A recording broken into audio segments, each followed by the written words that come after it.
आदाब दोस्तों, मैं हूं नदीम अकरम और आप देख रहे हैं पल पल न्यूज। तालीम और तरक्की के हर रास्ते को बंद करने की एक नई साजिश सामने आ रही है। बीजेपी शासित राज्यों में खासतौर पर अब खुलकर मुस्लिम यूनिवर्सिटीज को निशाना बनाया जा रहा है।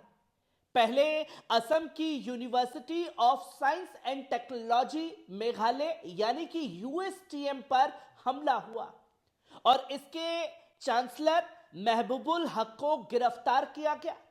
और अब महज 2 दिन बाद राजस्थान के जोधपुर में मौलाना आजाद यूनिवर्सिटीज पर कार्रवाई हुई है, जहां इसके चेयरपर्सन मोहम्मद अतीक गौरी समेत 3 लोगों को जेल की सलाखों के पीछे डाल दिया गया है, जिसमें यह साफ तौर पर दिखाई दे रहा है कि क्या यह सिर्फ इत्तेफाक है या एक सोची समझी साजिश है। दोस्तों, जिस तरह बीजेपी सरकार एक एक कर मुस्लिम तालीमी इदारों को निशाना बना रही है, वे एक खतरनाक संकेत है। दोस्तों, पहले मस्जिदों को निशाना बनाया जाता था और मदरसों पर हमले होते थे, फिर अब मुस्लिम यूनिवर्सिटीज को टारगेट पर लेना शुरू कर दिया गया है।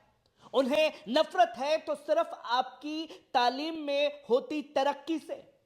आपने देखा कि असम की यूएसटीएम यूनिवर्सिटीज को पहले निशाना बनाया गया और इसके चांसलर को सीबीएसई परीक्षा में गड़बड़ी का झूठा आरोप लगाकर गिरफ्तार कर लिया जाता है। और अब ठीक उसी प्रोसेस में एक कदम आगे निकलते हुए राजस्थान की मौलाना आजाद यूनिवर्सिटीज को निशाना बनाया गया और 140 बीघा जमीन घोटाले के नाम पर चांसलर मोहम्मद अतीक गौरी और उन्हें अन्य 3 लोगों को गिरफ्तार कर लिया जाता है। क्या यह मुस्लिम यूनिवर्सिटीज को बंद करने की एक संगठित साजिश रची जा रही है भाजपा द्वारा? और आखिरकार यह सिलसिला कब तक चलता रहेगा? पहले मदरसे थे, फिर यूनिवर्सिटियां। क्या बीजेपी का असली एजेंडा मुसलमानों को तालीम से दूर करना रह गया? दोस्तों, अगर आप पिछले कुछ सालों की घटनाओं पर नजर डालें तो बीजेपी सरकार की नीयत साफ दिखती है। पहले मदरसों को यह कहकर निशाना बनाया गया कि साहब मुल्ला मौलवी निकलते हैं, फिर मस्जिदों को टारगेट किया गया कि साहब आतंकवाद की परिभाषा बताते हैं, और जिन यूनिवर्सिटी से अब खुद डॉक्टर इंजीनियर निकल रहे हैं उसे एक एक कर बर्बाद करने का खेला किया जा रहा है। इसी तरीके से रामपुर की जौहर यूनिवर्सिटीज का भी हाल देखिए। दोस्तों, सपा नेता आजम खान ने रामपुर में एक शानदार यूनिवर्सिटी बनाई थी ताकि मुसलमान तालीम हासिल कर सके, अपने बच्चों का बेहतर भविष्य उज्जवल कर सके। लेकिन बीजेपी सरकार ने उनकी यूनिवर्सिटी पर कई मुकदमे ठोक दिए और आजम खान को जेल की सलाखों के पीछे डाल दिया। आज जौहर यूनिवर्सिटी की इमारतें वीरान हो रही हैं और सरकारी कब्जे में ली जा रही है। अब असम और राजस्थान की मुस्लिम यूनिवर्सिटीज पर यह हमला शुरू हो चुका है। असम की यूएसटीएम नॉर्थ ईस्ट की सबसे बड़ी मुस्लिम यूनिवर्सिटीज में से एक है, जहां लाखों छात्र तालीम हासिल कर रहे हैं। लेकिन अचानक से क्या हो गया कि इस यूनिवर्सिटीज पर सीबीएसई परीक्षा में गड़बड़ी का आरोप लगा दिया गया और चांसलर को अचानक से गिरफ्तार कर लिया जाता है और ठीक 2 दिन बाद एक और मुस्लिम यूनिवर्सिटीज को टारगेट बना लिया जाता है।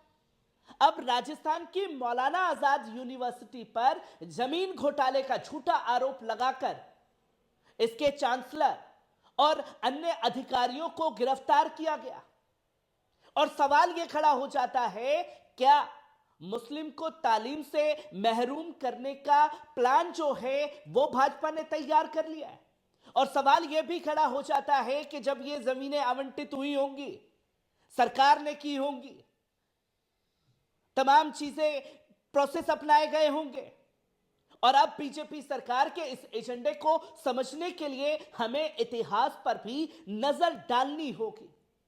जब भी कोई मुस्लिम शैक्षणिक संस्थान ताकतवर बना उस पर शिकंजा कसने की कोशिश की गई है और लगातार यह सिलसिला जारी है। शिक्षा से डरने वाली सत्ता मुसलमानों को तालीम से दूर रखना चाहती है। अगर कोई मुस्लिम लीडर यूनिवर्सिटी बनाना चाहता है, उसे जेल में डाल दिया जाता है।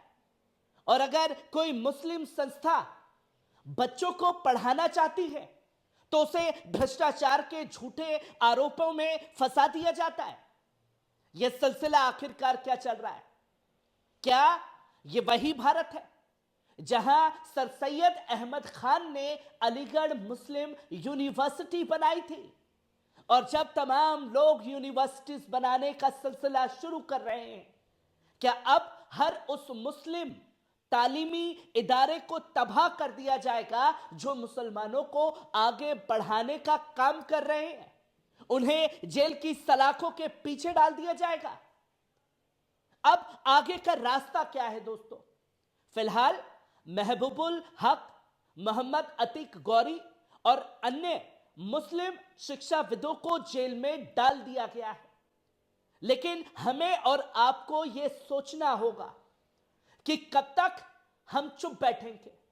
क्या हम अपने तालीमी इदारों को यूं ही बर्बाद होते देखते रहेंगे? क्या हम अपने बच्चों को तालीम से महरूम होते देखते रहेंगे, या कोई कदम उठाया जाएगा? अगर आज हमने इन आवाजों को दबा दिया, आवाज नहीं उठाई, तो कल हर मुस्लिम यूनिवर्सिटी इसी तरह से निशाने पर होगी और आपके बच्चे के भविष्य को बर्बाद किया जाएगा। आप इस पूरे मामले पर क्या सोचते हैं? क्या यह एक संगठित साजिश नहीं है? क्या बीजेपी सरकार तालीम के नाम पर भेदभाव नहीं कर रही है मुसलमानों के साथ? अपनी राय कमेंट में दें और इस रिपोर्ट को ज्यादा से ज्यादा शेयर करें दोस्तों, ताकि सच हर किसी तक पहुंचे। क्योंकि पल पल न्यूज से जुड़े रहिए, जहां मिलते हैं अगली रिपोर्ट में। तब तक के लिए अपना ख्याल रखिए, खुश रहिए, आबाद रहिए, सलामत रहिए। शुक्रिया।